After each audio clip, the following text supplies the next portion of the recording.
Let's jump right into this explainer. Picture this. You're sitting around with your friends, maybe hanging out around a campfire. You just feel totally exhausted. Not physically, from the massive mental weight of just trying to survive. You're broke, you're stressed out, you're just absolutely sick of living paycheck to paycheck. Sound familiar? That was exactly the situation our source author found themselves in. They decided to do something drastic. They grabbed a copy of the Total Money Makeover and went all in. No secret hacks, no shortcuts, just pure Dave Ramsey for 365 days straight, trying to escape that endless cycle. Today, we're breaking down the reality of exactly what happened during that year. Is this strict plan the ultimate golden ticket to financial freedom? Everybody seems to say it is, right? Sure, over those 365 days, the debt absolutely went down. Their life looked drastically different. Here's what nobody warns you about before you start. The hidden mental toll, the intense social awkwardness, the hard truth that some parts of the plan, they just don't work for everyone. Before you even think about jumping into a strict financial plan, you really need to hear this reality check. We're pulling back the curtain on the whole shebang, the good, the bad, and the really ugly. Hey, real quick, before we get into the really juicy stuff, if you want to follow along on this financial journey and get more honest, no-nonsense breakdowns just like this explainer, hit that like and subscribe button. It literally takes a second. It helps us keep bringing you these deep dives. All right, let's get back to those first 365 days. Act 1. The honeymoon phase.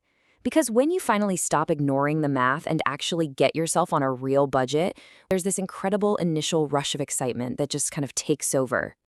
To get why it's so exciting, you got to understand the rules of the game they were playing. The source material lays out 3 core concepts to get started. Step 1 is finally making that strict budget, giving literally every single dollar a name.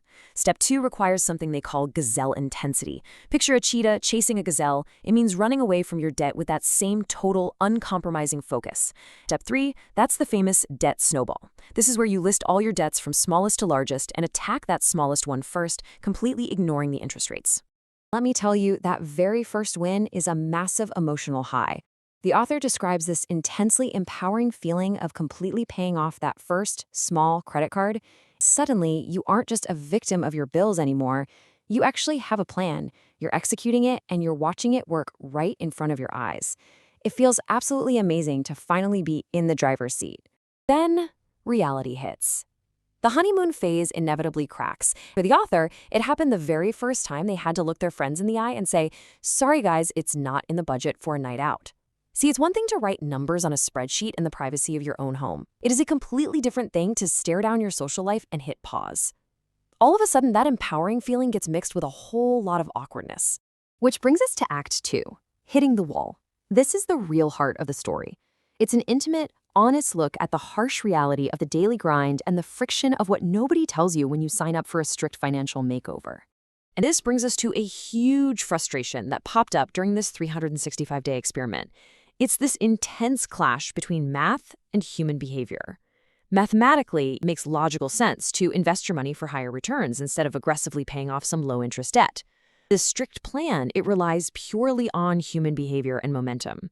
It practically forces you to ignore the math and just pay off the debt, no matter how low the interest rate is. When you're in the thick of it, just staring at your numbers, ignoring that logical math can be incredibly frustrating. Plus, it's not just the math that gets under your skin. There are 2 massive hurdles you inevitably hit: social cost and burnout. Being in that uncompromising gazelle intensity mode day after day, it is pure exhaustion. You simply can't live in emergency mode forever without it taking a toll. Combine that with the deep social isolation of being literally the only person in your friend group who isn't spending money. Man, the wall you hit is made of solid bricks. It's lonely, and honestly, it's just exhausting. Pushing through that wall leads to Act 3, the reality check and nuance. This is the crucial pivot where the author realized something pretty profound. While the core principles of getting out of debt are absolute gold, actually executing them requires long-term sustainability. There's just this sharp contrast between a rigid plan and a sustainable reality. On one hand, you have the strict rules, ignoring the math, and that non-stop gazelle intensity. But on the other hand, you have a sustainable approach. That means adjusting the rules so you can actually have a life, making sure you are the one controlling your money. The biggest insight from a year of doing this is that the plan shouldn't control you. You need to control the money. Here's the beauty of sticking to that rigid plan for a full year. It forces you to build the muscle of discipline. Just like going to the gym, following those harsh steps actually made the author financially stronger. Once that discipline muscle is built, you finally have the strength to adjust the rules to actually fit your real life. You've got the willpower now. You just need a system you won't eventually quit because of burnout. Which brings us to the end of our explainer today, the final verdict. After 365 days of intense budgeting, awkward social encounters, fighting through burnout, and realizing the power of nuance, was this whole grueling journey actually worth it? The answer from the source is a resounding yes. Would they do it exactly the same way? Maybe not. Because personal finance is inherently, well, personal. The strict plan proved to be an incredibly effective, fantastic starting line to shock the system and build discipline. It isn't necessarily everyone's finish line. It's a launchpad, not a permanent residence. As we wrap up this explainer, I want to leave you with a question to really chew on. What does your finish line look like? Once you build that essential financial discipline, how will you adjust the rules to fit your actual life and your goals? Thank you so much for joining me to walk through this 365-day reality check. If you enjoyed this journey and want more honest, structured breakdowns, please hit that like button and subscribe. I'll see you in the next one.